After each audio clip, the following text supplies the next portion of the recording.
Soal nomor 28, tingkat suku bunga real adalah.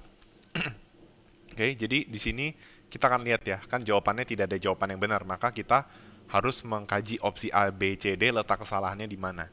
Ya, yang pertama opsi A, tingkat bunga yang dibayarkan atau dibebankan oleh bank.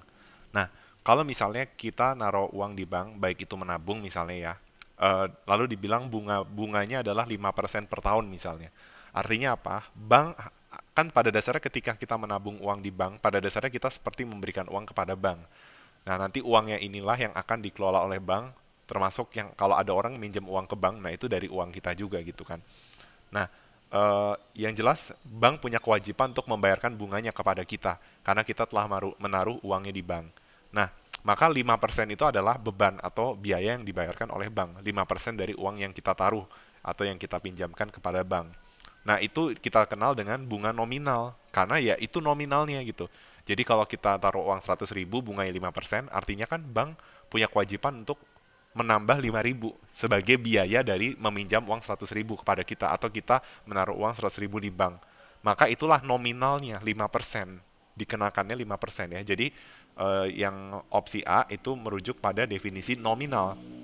Nah, lalu bagaimana dengan opsi B yang mengatakan tingkat suku bunga yang biasanya dilaporkan tanpa ada koreksi untuk efek inflasi. Nah, ini sama seperti yang opsi A ya, bahwa bunga yang dibayarkan atau dibebankan oleh bank itu biasanya dilaporkan tanpa adanya koreksi untuk efek inflasi. Dia cuma pengen melihat nominalnya saja ya. Nah, makanya yang opsi B ini merujuk pada definisi suku bunga nominal. Nah, bagaimana dengan opsi J, C, dan D? Apa kesalahannya? Opsi C dikatakan tingkat bunga yang paling diinginkan secara nyata oleh peminjam maupun yang meminjamkan. Ini juga bukan definisi tingkat suku bunga real. Meskipun ada kata nyata di sini, bukan berarti dia mendefinisikan suku bunga real. Karena ya, kita tingkat bunga yang diinginkan ya mungkin adalah yang bisa jadi tingkat bunga yang ideal gitu, tidak terlalu rendah. Kan pada dasarnya gini, kalau kita minjam uang, kita berharap bunganya itu sekecil-kecilnya, ya. Jadi bagi peminjam dia berharap bunga itu sekecil-kecilnya, ya. Nah, tetapi bagi yang meminjamkan, dia berharap apa? Bunga yang dikenakan itu sebesar-besarnya. Kenapa demikian? Karena yang meminjamkan mendapatkan untung dari bunga yang ditetapkan. Ya misalnya saya minjemin uang orang 5% bunganya. Artinya apa? Artinya saya dapat keuntungan 5% dari uang yang saya pinjamkan. Ini asumsinya nggak ada inflasi ya. Asumsi nggak ada inflasi. Kalau ada inflasi tinggal dikoreksi aja, dinegatifin gitu. Nah, tetapi eh, peminjam itu mau sekecil-kecilnya. Nah, mungkin tingkat bunga yang paling diinginkan itu nggak terlalu kecil atau nggak terlalu besar. Tapi ini juga tidak mendefinisikan suku bunga real.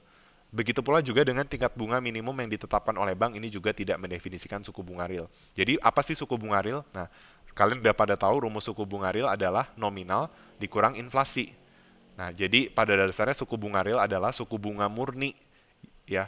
Jadi dia mencoba untuk melihat kalau misalnya saya minjemin uang bunganya 5%, ternyata inflasi 2%, suku bunga realnya kan 3%. Artinya apa? Secara real kamu dapat untung 3%.